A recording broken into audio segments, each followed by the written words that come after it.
Good morning everyone, welcome back to another crappy day in southern Italy. It looks like we've been dealing with this weather for the last 2 weeks on and off, more on than off, which you'll see borne out by the generator run times, which we'll get into a little bit later in the video. One thing I will say is these vertically mounted panels don't work worth a damn in these kind of light conditions. Now in these conditions we're only generating 370 and 350 watts on the two 4 kilowatt panel strings and 30 watts on the 2 kilowatt strings, which is about just enough to cover the current draw of the house. Now we had a little bit of sunshine earlier this morning. We managed to get some charge in the batteries and I decided to run the air conditioning to try and warm the place up a bit. I should have just left it off. Okay, 2 months into the off-grid experiment, how did we do in November? Well, not as well as we did in October. Mandy reminded me the other day that November is one of our wettest months. So that follows that you're going to have cloudy, miserable conditions. We landed up running the generator for 50 hours in November, 5 times longer than October. But in fairness, we've had a lot of grey, dark, overcast days. This is what I refer to as a light overcast. It's one of the lighter days in November. It's been a lot darker and gloomier than this for most of the days.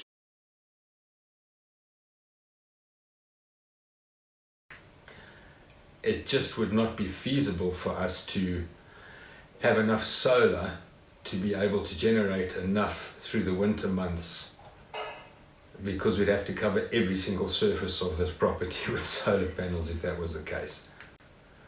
I can tilt the panels on top of the roof, but I don't want to get involved with that because it does get quite windy here and I don't want to have sleepless nights worrying about panels getting blown off the roof, so they're staying flat for now. Maybe one day I can get involved in an Arduino controlled automated raising and lowering mechanism for the panels on the roof. The minute get any sign of wind, drop them down. Who knows, might make a good video. And I'll get a chance to play with my welder. Running the generator for 50 hours on its own is not really an issue. But in order to understand the issues I'm going to talk you through, I need to just give you a quick rundown on how the system is currently configured.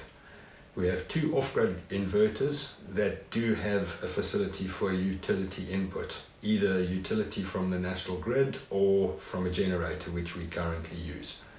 So in utility mode, you're feeding any charge requirements you might have for the batteries through the inverter charger and any other draw that the household might have. Now in a standard situation where we've just got the standard draw in the house going, that's not an issue running on the generator.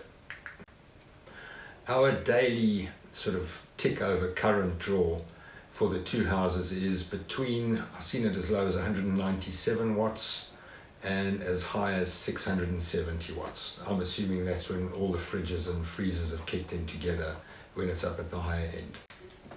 So I figured out a generally safe setting to run while we're running the generator is to charge the batteries at 10 amps, which leaves the generator enough overhead to handle someone switching on a tap over and above the sort of standard tick over current draw. However, if Mom decides it's time to make some coffee or Mandy decides it's time to put the oven on, that takes it over the 3 kilowatt maximum our generator can deliver and it trips.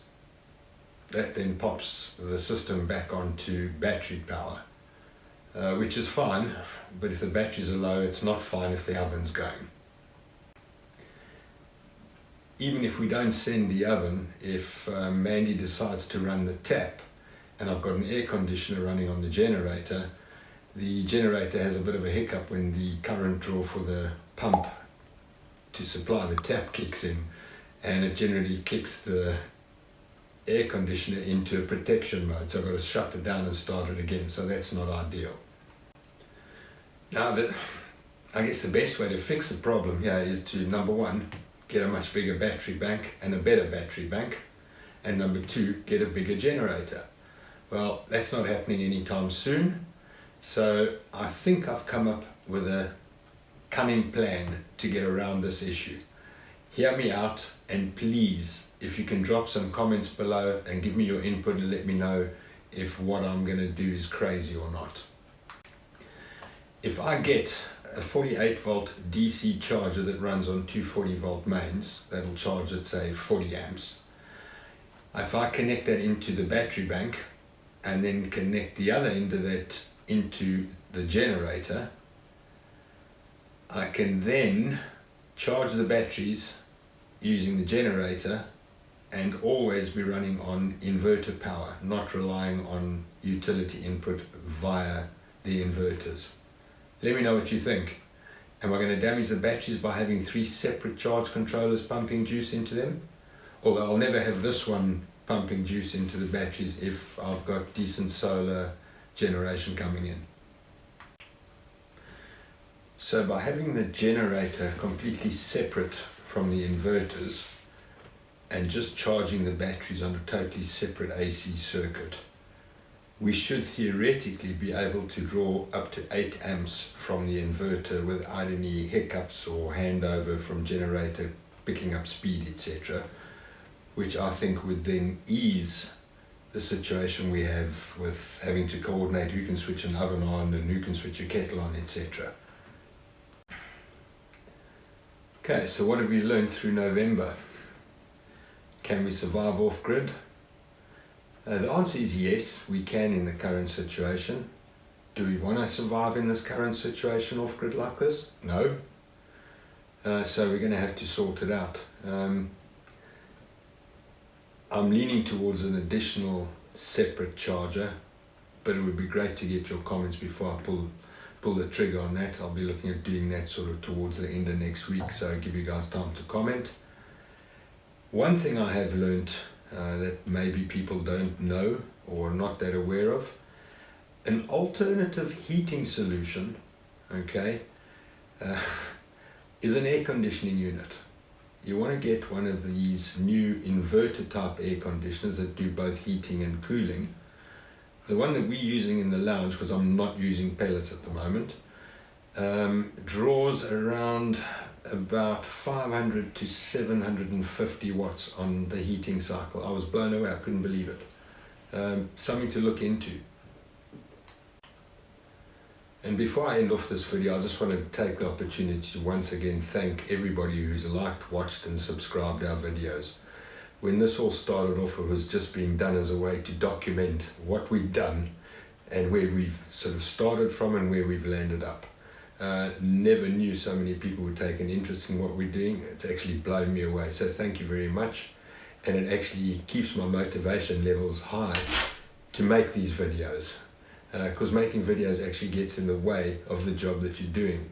And I never ever want our videos to become more about the video than about the job that we're doing. I don't know if you understand what I'm trying to say.